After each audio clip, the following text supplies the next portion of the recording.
Iran wants to deal with us, but they don't know how. They really don't know how. We had a meeting with them on Saturday. We have another meeting scheduled next Saturday. I said, that's a long time. You know, that's a long time. So I think they might be tapping us along. But Iran has to get rid of the concept of a nuclear weapon. They cannot have a nuclear weapon. He can't have a nuclear weapon. Nobody can have. We can't have anybody having nuclear weapons, you know? We can't have nuclear weapons. And I think they're tapping us along because we're so used to dealing with stupid people in this country. And I had Iran perfect. You had no attacks. You would have never had October 7th in Israel, the attack by Hamas, because Iran was broke. They were stone cold broke when I was president. And I don't want to do that. I want them to be a rich, great nation. The only thing is, one thing, simple. It's really simple. They can't have a nuclear weapon. And they got to go fast because they're fairly close to having one. And they're not going to have one. And if we have to do something very harsh, we'll do it. And I'm not doing it for us. I'm doing it for the world. And these are radicalized people, and they cannot have a nuclear weapon. Iran wants to deal with us, but these are radicalized people, and they cannot have a nuclear weapon. The audacity that Donald Trump has, alongside many Western leaders, by the way, when they talk about nuclear bombs, when they obtain a number of nuclear bombs that can destroy the Earth, the Moon, and a couple of, other planets, perhaps, talking about other countries and their, how they're banned from having nuclear bombs. Okay. But he's saying that we're willing to take this action against Iran, again, putting on the table the prospect of an attack against Iran. Why is Donald Trump doing that? And does he have a backing for these threats against Iran? And will he eventually reach a deal with them, or will he not reach a deal with Iran? Now, in relation to the preparations, the United States, they have the capacity to attack Iran, and they have the preparations to attack Iran. They have the firepower in the Gulf to attack Iran. They have the firepower in the, islands that they control to attack Iran. And they will have a level of coordinations, undoubtedly, from certain countries if they do decide to wage an attack against Iran. There is a lot of pressure on the United States administration, as there has been for a very long time, to conduct an attack against Iran, not for the sake of the United States or the United States population, but for the sake of the Israeli government. It was never about security or safety or the prosperity of the Americans with any of the US wars. It wasn't like that with the wars post-World War II, moving on to Vietnam, leading to the past 2 decades, and slightly more with the wars against Afghanistan and Iraq, alongside, of course, the many interventions that the United States had in Latin America and in multiple parts of the world. It was never about the security and the prosperity of the American people. It was to do with the greed of the people in control, financial greed, financial motivation to feed this militaristic, aggressive oligarchy, trying to impose its will on the global population. That's why they have over 100 bases across the world, over 750,000 troops spread all across the global continents, really, trying to impose their will by force on populations across the world.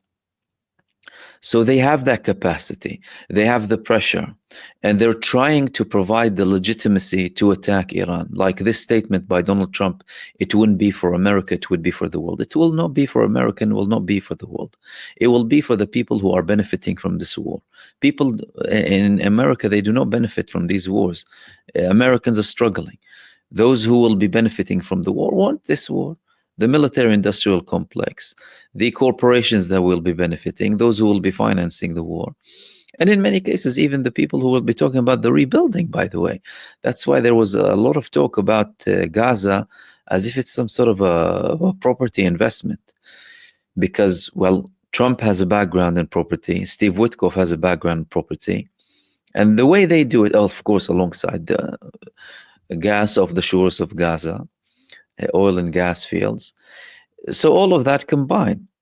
And again, even at the expense of the worst genocide in the 21st century, the most barbaric genocide in the 21st century. On the other hand, there are talks. I mean, the Iranians are confirming that there are talks. The Iranian foreign minister and foreign ministry, they also said that there is a third location that they're talking about to conduct their second meeting, as if it's already guaranteed. This second meeting where they are going to have these negotiations continue to reach a deal. And there were also statements coming from the supreme leader of Iran.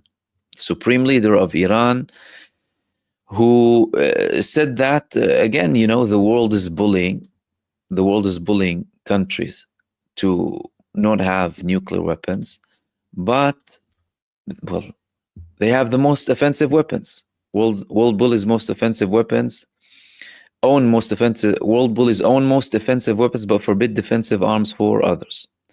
The supreme leader of Iran said, Ali Khamenei, again pushing for an encouragement to the Iranians and the Iranian armed forces as well to be prepared to maintain their faith, as if he's preparing that something might come anyway, not really trusting the United States administration. A couple of months ago, he also said that these talks with the United States, they will not really be a clever move, but Iran is going ahead with them now.